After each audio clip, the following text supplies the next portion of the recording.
sharing the link right now. Oh, okay.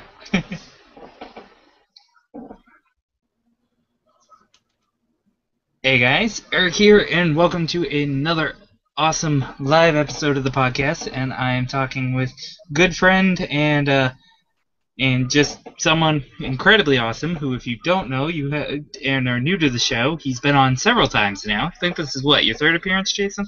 Number Fourth appearance? three. Number three, yeah. Yep. You have Scott beat now. Yeah. Oh, do I? Oh, yeah, because you only did two. Yeah, two of my favorite episodes, but only two. Nice. We covered a lot of ground in both of those. One of them's only like 50 minutes, and the other one's like almost 2 hours. But Scott is awesome. Anyways, Jason Inman, who those of YouTube know him as Jaywin, and they have obviously just launched a fantastic new web series in the Red Shirt Diaries, which for a first episode was fantastic. I thought it was very Cool, fun. man. And Thanks. I'm not big on the original series, so like I really did enjoy that first episode so far. They get a lot better. They get way better. Just wait till the naked time, because then you actually get to see some naked people. And then Although it's still yeah. PG-13. It's still PG-13. Yeah, like I said, then YouTube shuts you down. Yeah. Well, bring them on. I'm more worried about Paramount. So. But yeah, to start with, I think a very fun question is there is a very cool puppet being used in the episode. Was that your hand, Jason? Yes, you're referring to Gertrude, the Sulu space plant, and yes, that was my hand being Gertrude, because I've always been told that I should have pursued a career of puppetry, and this was my chance to show it off. So, but if you actually watch that episode, if you go to and that's the great thing that we try to do with our web series, if you go watch that episode, The Man Trap, along with our episode, The Man Trap, you see that their puppet is exactly the same. It's literally a pink glove with burlap around it, and it's literally somebody's hand just snapping, and that's all it is. And what I find really cool is, and I only know this in passing, but the fact that you guys have been working on this series as long as you have before it obviously has started coming out. But I'm kind of curious about the production side of things and why you took your time, but obviously being in a year in production is just insane for really like anything. Well, a lot of it is we just wanted to make sure that it was right, and part of it too is that when I took this project, I originally was not going to be editing it, and then our original editor kind of fell out, and so then I had to actually edit this thing, and so as I've said a couple of the times, because some other people have asked me this question too, and this is like totally a labor of love. So when the labor of paycheck comes along, I have to go labor of paycheck, not labor of love. And so that always got delayed. But I don't know. I know some other web series that have taken a lot. Like we shot in April. We've been like working on this since January, but we shot this in April. So for it to come out in September, I don't know. That's not a bad turnaround to me. No. I just mean because I read you guys mentioning that you'd been working on it for as long as you had. Oh yeah, It's totally. like one of those cool little facts. Well, this podcast was the first one that I mentioned it on. Like my last appearance, I was like, "Hey, we're working on something called the Retro Diaries," and that was when the goal was for it to come out in June. So. Yeah, what? I don't even remember what episode number that was. Has there been like 20 some odd episodes now? Yeah. I don't know. And we're on 183 now, so like it's a decent. That's like almost half a year. What are you planning for your 200th episode? Yes, there are plans in effect. There are plans in effect. It's just dead air. Get a plan. I don't know yet, to be honest with you. I could see if Brian wants to do it again. It's like, hey Brian, you came on for the 2-year anniversary. Do you want to do the 200th episode? But Bendis is doing like everybody's anniversary episodes. Look at Cast. Oh really? I didn't know that. Yeah, he did his anniversary episode. I just finished listening to the word balloon that they did, where John got the tables turned on him, and Bendis got to interview him for once. So it's kind of funny. But we'll see. I'll probably come up with some sort of plan. I know next weekend I have a convention, and one of their guests, because obviously I'll be at my table most of the time, but one of their guests is none other than Invader Zim and Billy and Dag himself. Oh wow, why am I Richard Horvitz? There we go. So I want to kind of ask him for an interview. Though I really want to get Billy West one of these days too. There are names in the back of my head. Like, Phil LaMarr. Have you had Phil LaMarr? Of course I've had Phil. I was like, yeah, I thought you had. Yeah, I know he. I think we talked about this. I think you told me you after you listened to that episode. I think you were one of the first people that told me how much you liked that one. Yeah. Okay. The tables have turned. We're just repeating old conversations. No, you're fine. No, this was not on air. This was just in general conversation. But yeah, I had Phil on. Phil's awesome. I love Phil. You need to go Doug through Jones. I love Doug Jones. I love Phil. I love so many different people that I've had on. Like Jane and Brad. That's still one of my favorites. I think your 200th episode should be nothing but comic book creators with the name of Brian. So you get Brian Wood, Brian Michael Bendis. Is there another one? I don't know. Yeah. Oh, Brian K. Vaughan. There we go. There you go, Same Brian K. Vaughan. There you go. Why are we just naming bald guys? Well, oh, that's weird. They are all bald guys. Brian Azzarello. You just need to get the Conference of Brians for the anniversary episode. Just get Jason Aaron. We'll see. Yeah, there you go. It'd be cool, depending on we'll see who I can get, because I don't think that's 17 episodes away, which is 3.5 months. So that's what is it? September, October, November. That's the very end of December, if I'm doing the math right in my head. Yeah, it's gonna be pretty close. Pretty close to New Year. Yeah. If not December, definitely January. But back on topic. We have topics. But no, because obvious with. Oh, go ahead, Jason. No, I was gonna be like, ask away, man, ask away. Well, no, with Red Shirt Diaries now out, is there anything else you guys will be premiering, or is that kind of like one of the main focuses? While we'll be still seeing each week have like still the comic book reviews. Well, you'll see Red Shirts every week, every Monday. You'll see we started a Red Shirt companion comic. If you go to the redshirtdiaries.com, you can find we have a companion web comic that fills in the gap between season 1 and season 2. And there's hopes to do a season 2. It'll be Red Shirts until November. I'll be doing the comic book review videos. I've shot some other stuff. I shot a Superman spoof video a couple weeks ago, but that probably won't be released until after Red Shirts is finished. And then, a lot of stuff is, I just started a Patreon, so it's patreon.com/Jawin, and I have a lot of other ideas for web series and stuff like that and other things, and so, if you're interested in Red Shirts, go give $1. I'll ask for $1. The $3 level, I doodle something for you, and I'm literally was working on a doodle for a Nightwing doodle tonight for one of my $3 Patreons. Hold on just a second. No, I just started this, so it's not. It's only this. This is as far as I've gotten on it. I don't know if you can see it. There you go. That's as far as I've gotten on it. Awesome. That's the level of craftsmanship you can expect from $3. So. No. Red Shirts is the big thing right now. So. You are one of several people that I know that has Patreon. I'm considering it, but we'll see. One of these days, maybe after the Kickstarter is out of the way. Yeah, we'll focus on Kickstarter right now for new comics. It's a lot of stuff. There's a lot of stuff. Is that Absolute Batman and Robin I see behind you, right under local? No, it's Absolute Long Halloween, but I do have. Oh, is it Long Halloween? Yeah. Yeah, I do have Absolute Batman and Robin though. That was my birthday gift to myself this year. I saved up enough money, and I was like, I want this book, and I just gave it to myself. So, and this Christmas, my gift to myself will be Absolute Batman Inc. I only allow myself like the Absolutes or the Omnibus like once or twice a year because they're just so they're the phone bill, or that's that's half of rent or whatever you want to call it. Like you're going crazy with what's an omnibus? I have no idea what you're talking about, sir. Although I'll give you an exception to the Starman Omnibuy I see behind your head because those are 100% allowed. Do you ever listen to the Matthew Dale Smith episode? Because he was the artist that did the amazing during the first year, and he did other stuff during the run, but he did the Ragdoll issue that James wrote. No, I didn't.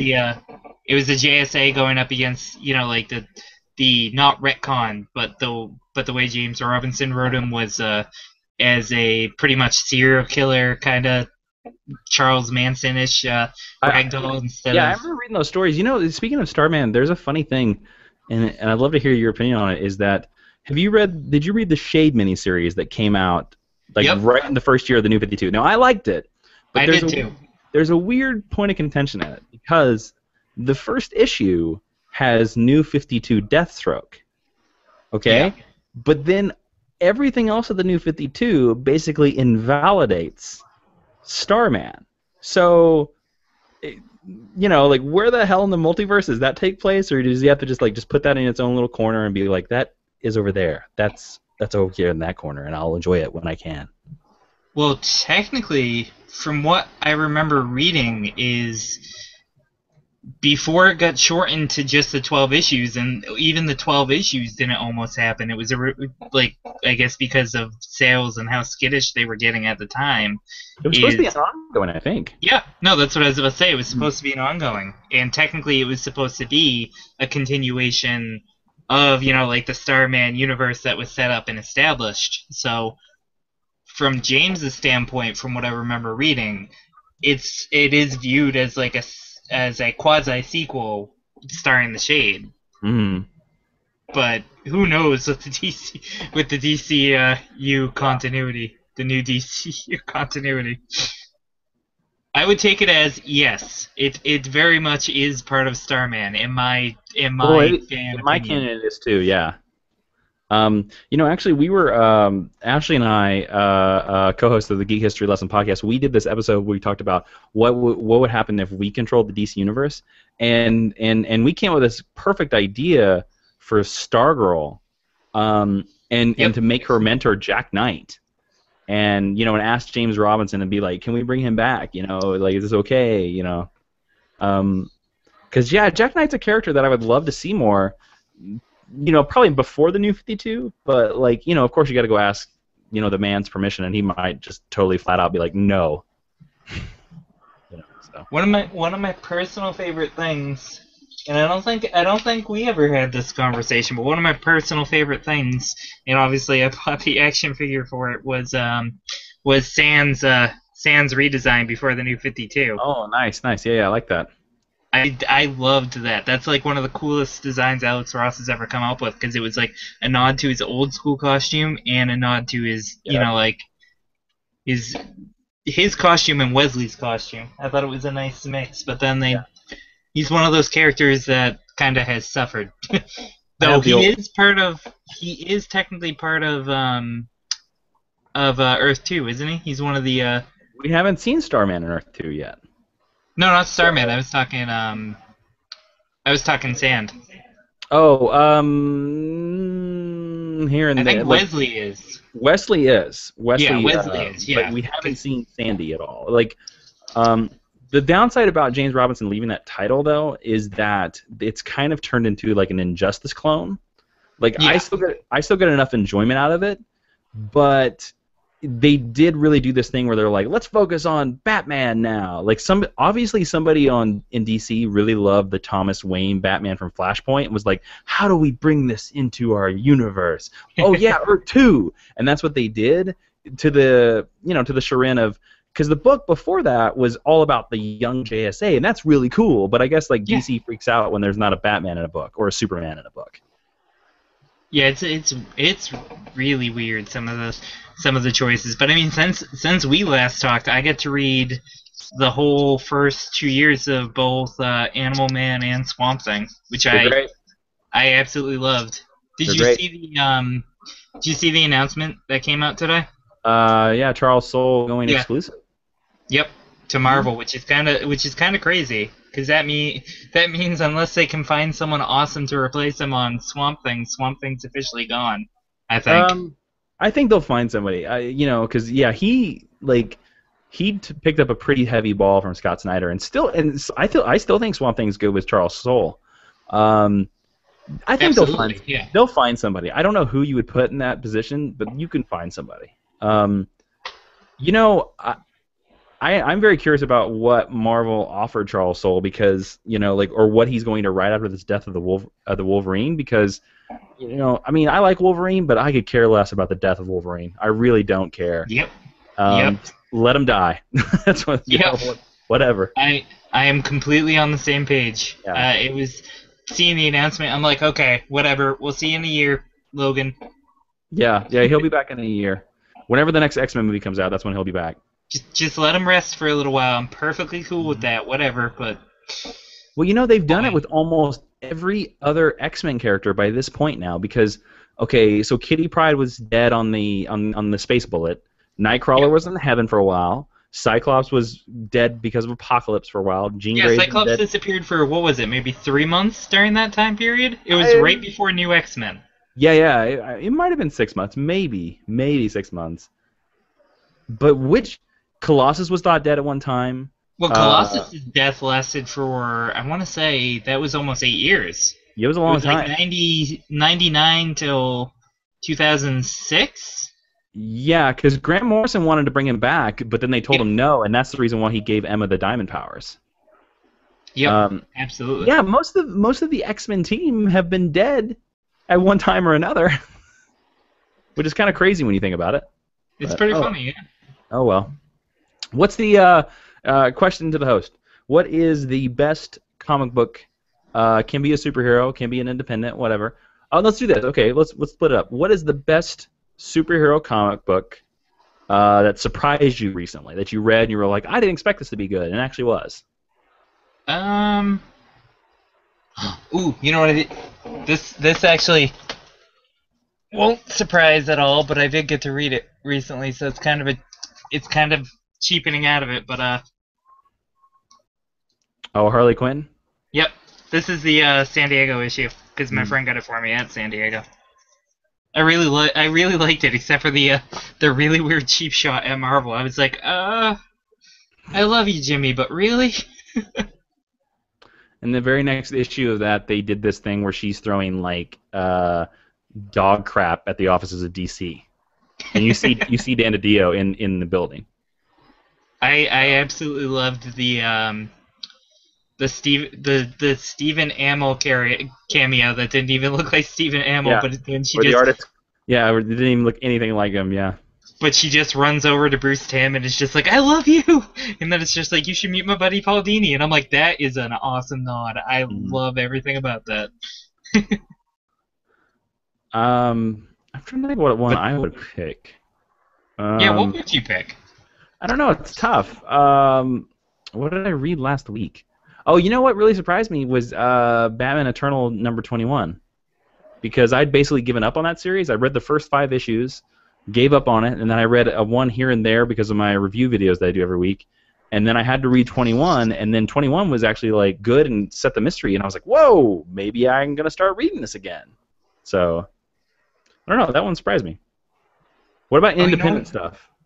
Well, I was going to say it's not technically independent stuff, but I did finally read, very recently, IDW, one of their, I think it was their last book, was Doctor Who, Prisoners of Time. Oh, yeah, I've only read parts of that. Do you know who they brought back? Like, who the big bad ended up being? No, but you can spoil it for me. Go away. Are you sure? I don't want to spoil it, but it's cool. It's cool. I think I know who it is. What? Is it Adric? I don't know. Oh no! It's not an old school guy. It's someone from the first season of the newer stuff. You know, the Eccleston season. It was the kid that they left behind that got the implant in his forehead. In his forehead, yeah. Yeah. The second I saw that reveal, I was like, I really like this. I really think this is cool because he was basically like, "You guys left me behind, and I am very bitter about this." Yeah, it was a fun series. Yeah, I really liked it. I'm kind of bummed that I haven't been able to check out the new stuff yet. But is it Yeah. Titan books? hmm Yeah. But I'm trying to think of what else independent that I've checked out recently. Have you read The Bunker? No, I haven't read The Bunker yet. I want to. You need to read The Bunker, and I say that not only because it's great, but also because I part-time work for that man, so it's good. Oh, we're gonna get into that because I'm very curious. How would it? Yeah, we'll get into that. Several things because obviously we want to promote Red Shirt and your podcast Mhm. and other stuff, but In my oh, houseware store, what? in my store of housewares and kitchen items. Yes, in your Kyle Rayner wall. Hey man, I Which love it. no, it's awesome. I'm not gonna pick on that at all. What other independent stuff have I? Oh well, my brain is that. Oh, you know what was cool? I went to I had Boston Comic Con, but I couldn't have a table. I couldn't get a table this year, and I did get to interview. Yeah. Wow, why can't I think of Sean Astin? I got to interview Sean Astin for Fan Samwise Mobiles, which are not Gamgee. what? Samwise Gamgee. Yep. Or Rudy, depending, or Yeah. a And certain also Teenage Mutant the Ninja annoying Turtle, guy who dies on season 6 of 24. or a certain Teenage Mutant Ninja Turtle. Oh yeah, that's right. He does do that voice now, doesn't he? Yep. Yeah. Yeah, Seth Green just replaced Jason Biggs apparently. Jason Biggs was a voice in that show. Yeah, it was Jason Biggs, Rob Paulson, um, Sean Astin, and I forget who the fourth turtle is. Crazy. But now it's Seth Green instead of Jason Biggs, which I All right. kind of think is because Seth Green's like up here voice acting wise, even Mhm. though you can tell when it's his voice, Yeah, you can like a always certain tell. duck that he recently voiced. What? Yeah. Yeah. I Did didn't you get hear, to. did you hear about the original? They announced this today. The original Stan Lee Yeah, cameo in Guardians of the Galaxy was supposed to be in one of the cages in the collectors. yeah, And and he was flipping off Groot. yeah, and they're now I saw it a second time, and when I saw it a second time, a friend of mine pointed out that you can see a certain aforementioned duck in the collectors when they first go through. I didn't spot it, but apparently it's like plain as day. The biggest one out of all the cameos that I am pretty sure I saw, and it wouldn't surprise me if this is what they're going for in Thor 3. I'm about 99.9% certain I saw Beta Ray Bill. Yeah, I think I thought that too. Like, cause there's a person in that cage that looks like a person with like Thor's cape, but like a horse face, and you can't Yep. quite see it. And you're kind of like, is that supposed to be Thor? Or is that supposed to be Better Ray Bill? Like, it's not quite clear. Like, maybe once we see it in the Blu-ray, we'll know for certain. Yeah. But I I have really a hope we feeling. get something with Howard, though. I really do hope we get something, because everybody seemed interested, so. No, I think it'll just be cameos. I don't think they'll never go down that route, man. No, Because not like his own movie or something, but yeah, I'd love to no, see like they'll never maybe do that like a again. series or something. I don't know. I bet you might see him in like a bonus short on a Blu-ray. You know, I but just I hope don't that think. I hope that Cosmo is finally a member when we tune back in 2. Oh yeah, and he starts talking. Yeah. Yep. Oh well, I want to see Adam Warlock in the next one because we saw the egg that he's inside. Yeah. Not only did we see it, but it was exploded. It was full on open. That's So cool. See, Warlock is out there. James Gunn himself confirmed that Warlock is out there. nice. And we both know, I mean, obviously no one has officially confirmed it yet, but we all know that Avengers 3 is Infinity Gauntlet. I don't know. I don't know. Like I want to say that it is, but Marvel tends to subvert expectations. So like, what if Marvel's Infinity Gauntlet is actually Avengers 4 Maybe. or something like that? I don't Or know. I maybe don't they know. Like, just maybe they it, just it, name a movie Infinity Gauntlet either before or after 3 There you and go. bring everybody together. There you go. That you know what? That's probably more likely actually. I would go for that. If you just titled a movie The Infinity Gauntlet, Marvel's The Infinity Gauntlet, yeah, and just made it your team up, your ultimate team up movie. Yeah. I'm excited though. I mean, you, you know me. You know the fact that like I didn't want to go around saying I told you so to anybody, but you know how excited I was for Guardians. We had that conversation last time because you were Captain Apprehensive at the time I was, before man. Guardians came out. I was, but you know, the funny thing about it is that I know some people who Guardians did not hit with them. Oh, And really? it did with me, but I know some people that went to Guardians and were like, "All right," and I was like, "Really?" And they were like, "Yeah, I didn't care," and I was just like, "What?" And they were the people too that were like all up in my face, like about like Guardians gonna be the best thing ever, ah! And then they saw the movie and they're just like, "Oh well." You know, so I don't know. I don't know. It didn't get everybody, but like I enjoyed it. It's not the best thing I've ever seen in my life, which I've had some people try to tell me that. Like they were like, "That's the greatest movie I've seen in 10 years," and I'm like, "Whoa, slow your roll." It was fun. It's probably like a New Hope movie. Yeah. It was a great popcorn movie, but I still think Avengers was better. And I have a lot of heart. I like Iron Man #1 a lot because it's a very solid movie and the dialogue is so fresh because they improv it all. Yep. Yeah, so which like is pretty awesome. Guardians was awesome, but Guardians didn't beat either one of those for me, and Guardians didn't beat Winter Soldier for me. I thought Winter Soldier was fantastic. I'd put them at they're at the same level for me. They're honestly because I can't decide over one or the other, so I'd put them at the same level. And Avengers is just right under that now. Okay. But not from my top 10 favorite movie list, but from the Marvel stuff, those are maybe the top 3. And then my list is weird because my list has the Ed Norton Hulk pretty high. Oh, you have the Ang Lee Hulk pretty high, is that what you just said? No. Ed Norton Hulk. The Joe Johnston Ed Norton Hulk. Or Joe Lederer. It's not Johnston. Johnston did Captain America, right? Yeah. It's Joe Johnston who did. Yeah. I don't know who did. Yes, Lederer is Incredible Hulk. So. I like how my brain just tried to mix up 2 completely different directors. Go for it, man. Just make the guy who directed Crank direct, The Rocketeer. It's cool.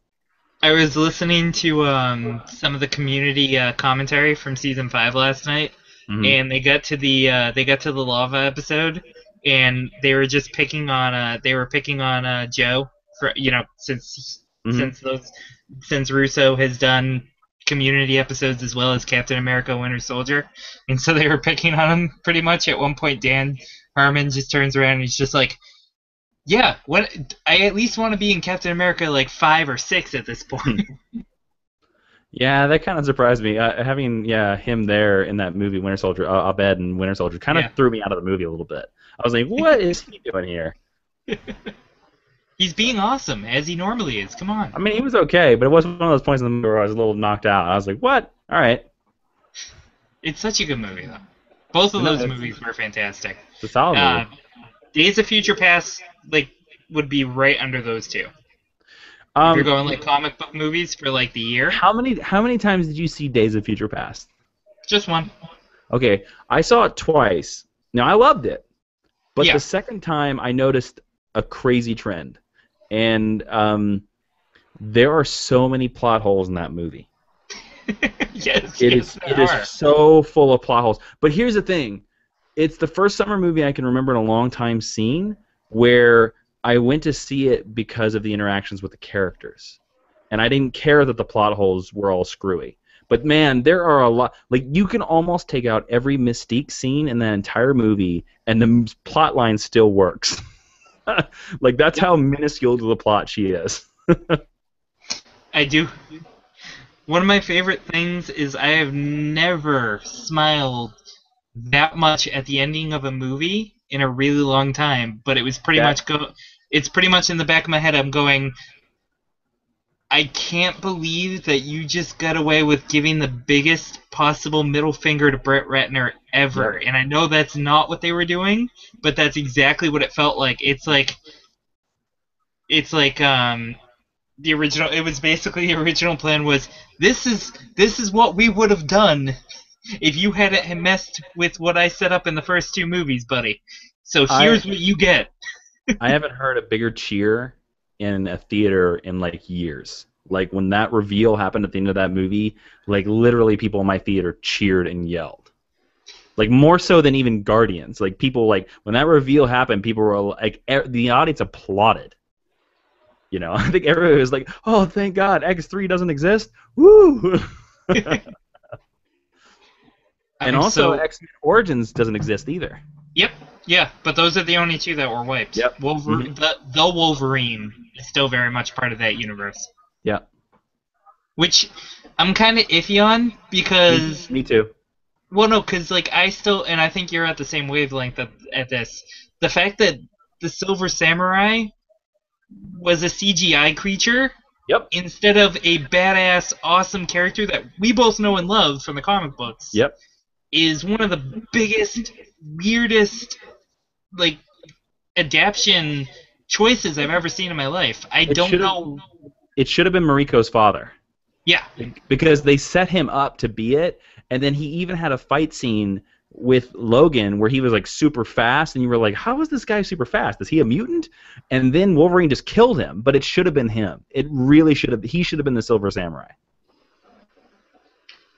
So one of the other biggest things that I think when it comes to, you know, just like especially like the Marvel movie verse, not the X-Men universe, because especially for the Marvel movie verse, and you know, like it extends into Agents of S.H.I.E.L.D., which did you see that Absorbing Man is coming to Agents of S.H.I.E.L.D.? I did not watch anything past the first 3 episodes of Agents of S.H.I.E.L.D.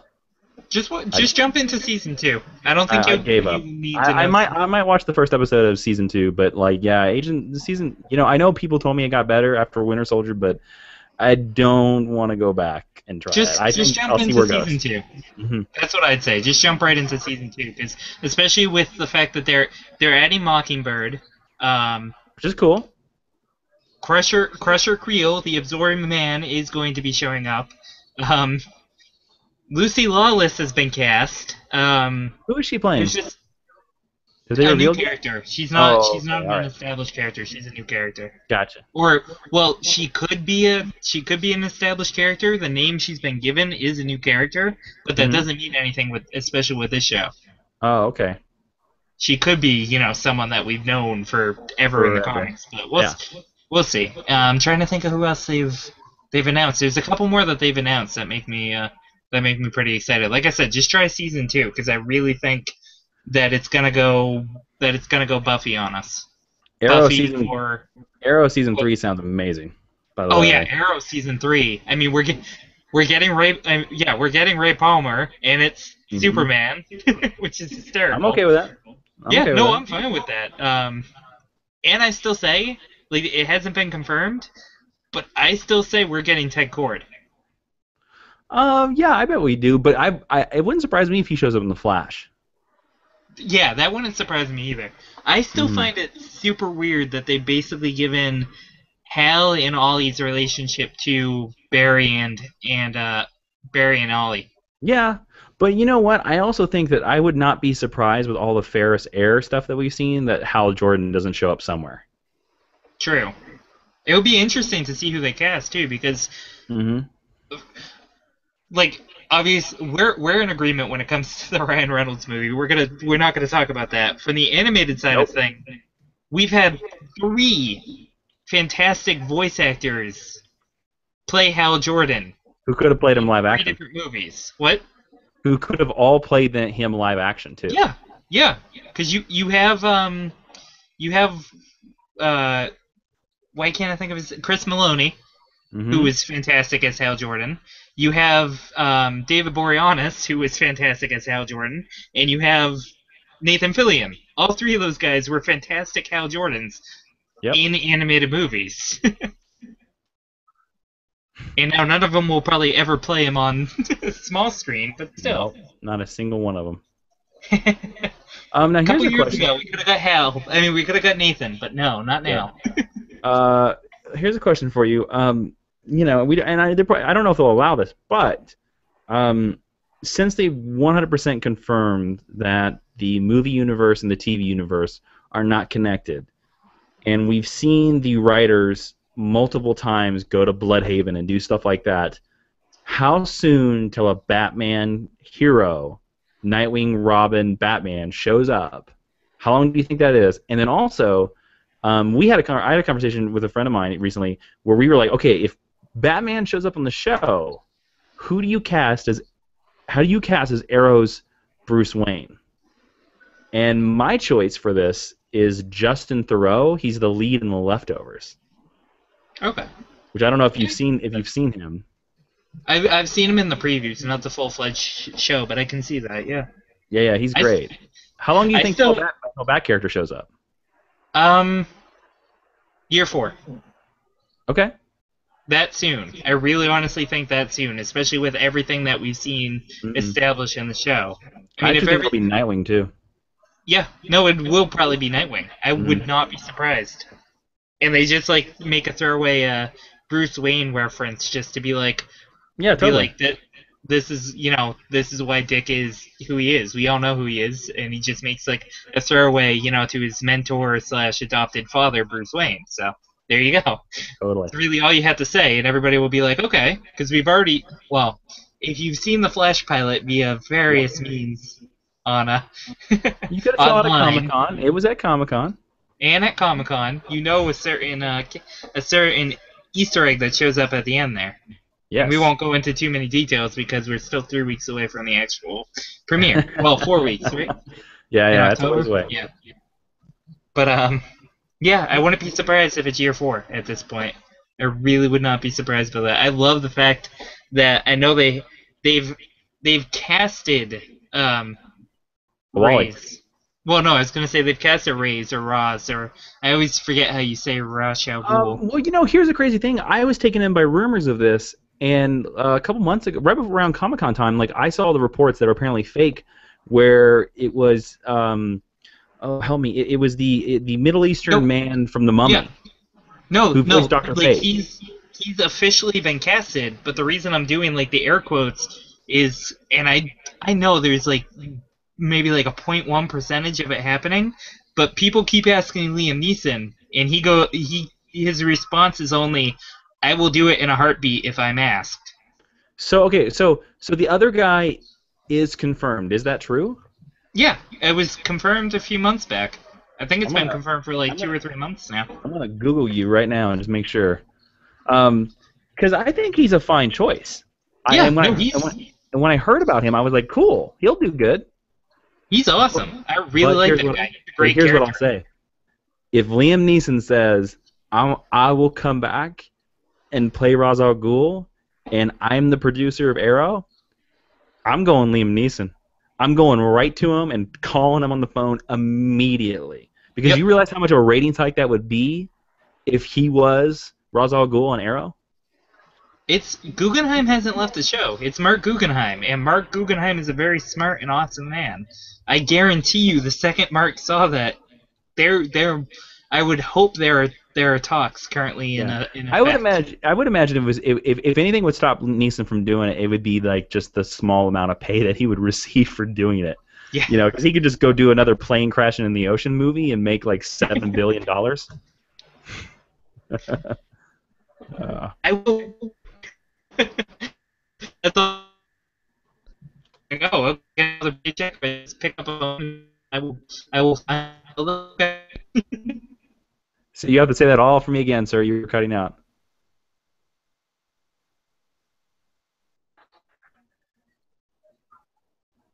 Uh-oh. Are you there, Eric? There you are.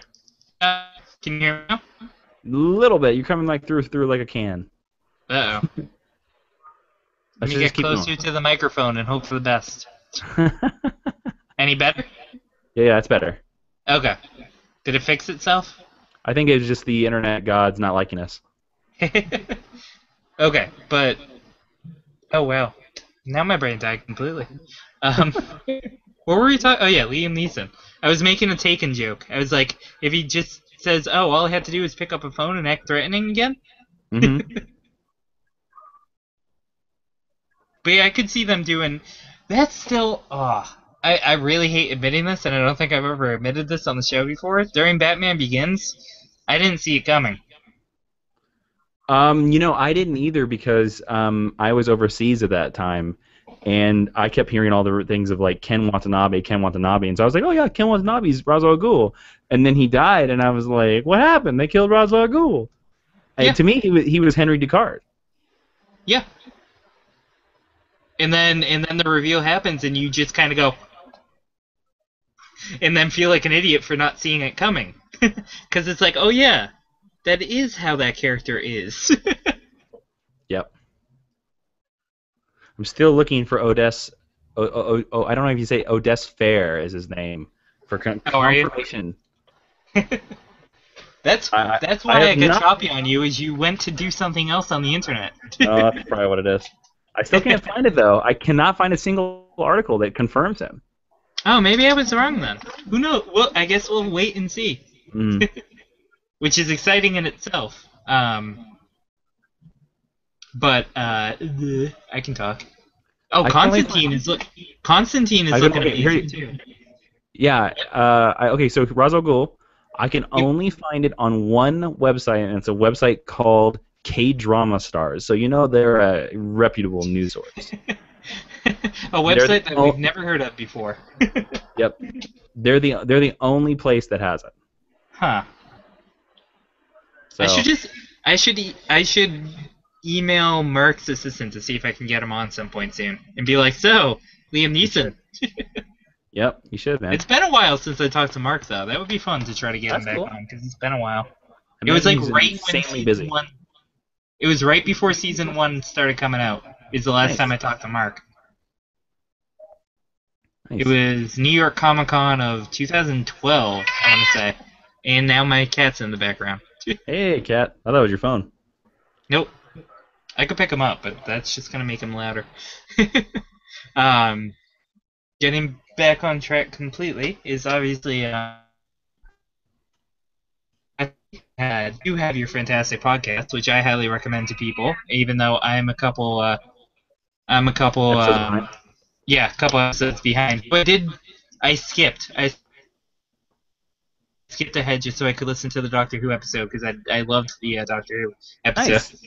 Well, we got 3 more coming. We the next 3 are best companion ever, best Doctor ever, and best Doctor Who villain ever. So we just went all wow, and they all have guest stars. So we pulled in other people from other stuff. But it's no worries about skipping. Like, we know about the podcast, since we're like teaching you a lesson about a single pop culture character, that there's going to be something you're going to want to skip, because not everybody likes certain characters. Like, not everybody likes Jack Bauer, not everybody likes Divergent. So it's cool if you want to skip one. That's fine. Oh no, it's not that I was intentionally skipping around, because like, to give people the geek history lesson turnaround. Hold on, I'm gonna open it. Oh. Because there are some fantastic episodes in a row, or at least I think they are fantastic episodes in a row. Disney's Aladdin, Star-Lord, Rocket Raccoon, and Harley Quinn are the 4 episodes, and I said that out of order. Yep. Right before the first Doctor Who episode. And I think that's fantastic, and jumping, and then just a couple before that is Ashley talking about Nightwing. So. No, that was actually me talking about Nightwing. Oh, was it? See, I haven't listened to that one yet. I assumed it was her, because we all know how big of a Nightwing fan she is. Actually, I'm the bigger Nightwing fan than she is. Not to completely disagree with you on every point, but she is a bigger Robin fan. Oh, she yeah. loves Robin. Why did my brain just mix that up? Yeah. I mean, Robin, Nightwing, same thing. Whatever. No, it's just for whatever reason. I think my brain was trying to think of the whole no, because she's a big Tim Drake fan. What am I thinking? She's a huge Tim Drake fan. Yeah. That's what it is. I don't know why my brain just mixed that up. And I'm the big Dick Grayson fan. Yep. That I knew, as evidenced by. Oh yeah, hold on. Let me block my head by a minute. I'm sure you already know about that. What's behind me? But I don't think you guys have done your Loot Crate video yet. It'll go up tomorrow. We were just behind because of red shirts.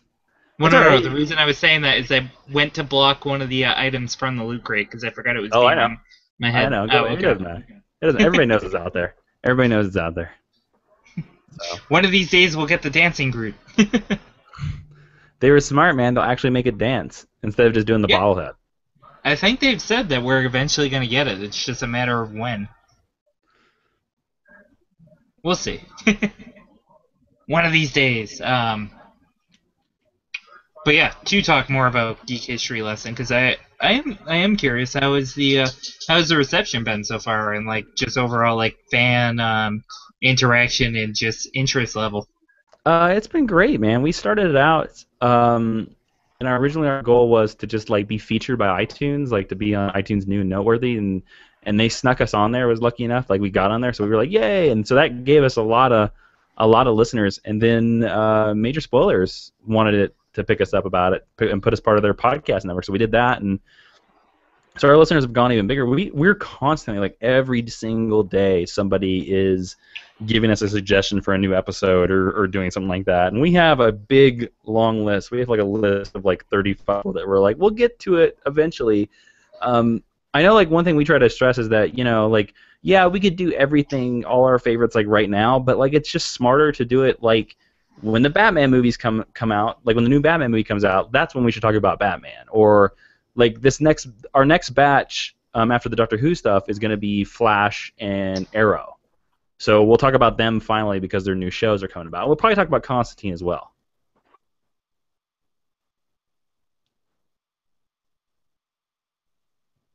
You froze on me, Eric. I don't know if you disappeared at the land of frozenness.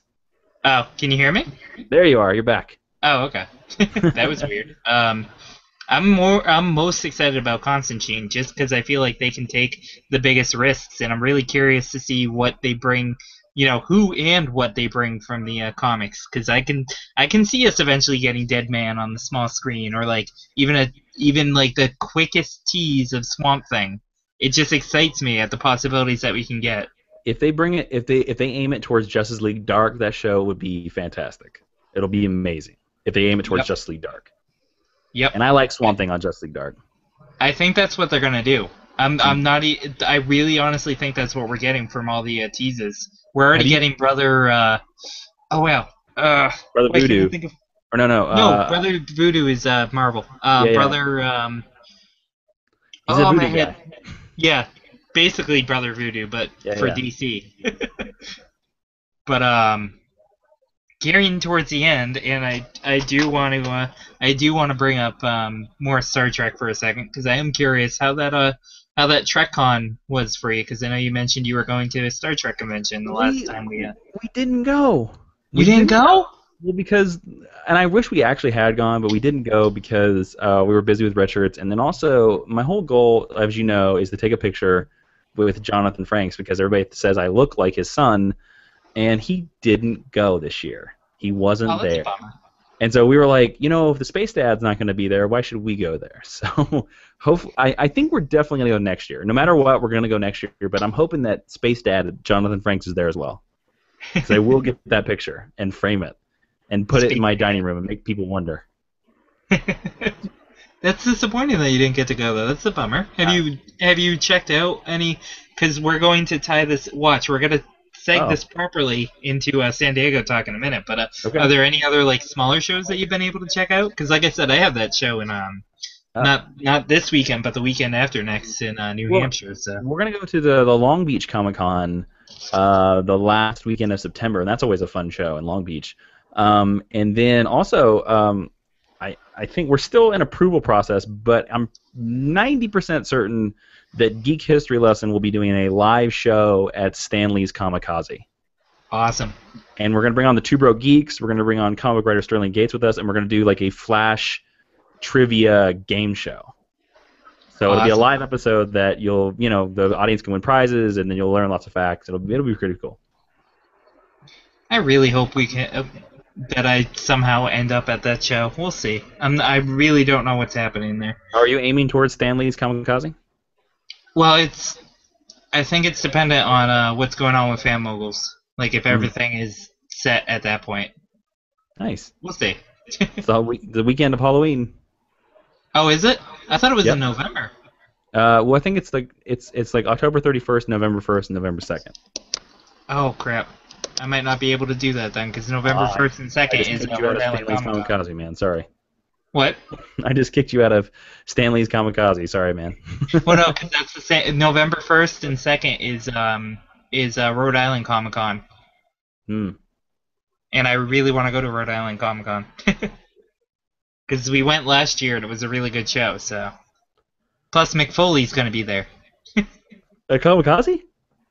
No, at Rhode right. Island Comic Con. Gotcha. Yeah. And I've yet to meet Mick. Obviously, I had that half-hour interview with him, but I've yet to meet him. And the man's work, from a writing standpoint, means a lot to me. So, just to meet him in person finally would be pretty awesome. So, I'm more gearing towards that show. We'll see. Like I said, it depends on what's going on. Gotcha. You'll be one of the first people to know if I make it to Kamikaze, because Totally, man. we do owe each other that drink. Or Yes. I forget how that works. If that was a bet or just in general. I don't know. Or a Pop Whatever Funko, one's something down. like that. Yeah, since I brought up San Diego, how was San Diego for you? Because obviously you were. Is it assistant? Is that the right term to use for how you're helping? Well, we're being vague. If you Yes. You just cut out on me real quick again, so repeat your question. Yep. Oh, I was saying if you want to tell people who you're working for instead of us being vague about it. I work for comic book writer Joshua Hale Fialkoff.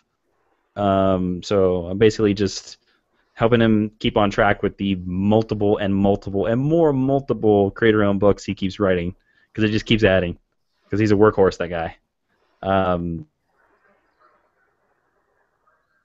San Diego was great. I had all his panels, made sure he was on time, and he gave me a lot of opportunities. Got to meet a lot of the Image guys, which was really cool. San Diego was busy, man. I will say this year there were so many more people at San Diego than I ever expected that I think they got to move soon. They got to move or they got to expand, because it seemed like capacity this year. Oh, did it? Yeah. I More wish so I could have gone. more so than any of the years I've been there. Like this was like, ooh, this is too much. I know they had like the Petco Park area too, and like different people were running different things. So. Yeah, that was the Nerd HQ event. Yeah, I was over there. With Polaris and Maker. Yep. And then the whole downtown, the whole Gaslamp district right there by San Diego was a whole like mocked up as a thing too. It was crazy. It was crazy. It was so many people. I've yet to meet Fialkov. One of these days I will. We were at Derby City Comic Con at the same time, but He's a nice guy. He's a really nice guy, and he's a great writer. So, and I liked the Bunker before I worked for him. So the actual fact that I now get to work for a writer that I really admire is super awesome. very cool. That's pretty awesome. It has to be fun as a writer yourself to kind of, like probably talk out stuff or get advice from someone like him. Yes, and that's a great, excellent benefit to the job too, is to be like, hey, I wrote this, read it, and he's like, change this and change this, you dummy. He doesn't actually say call me a dummy, but And yeah, since looking at time, and obviously don't want to keep you too long because you are crazy busy with everything you're doing.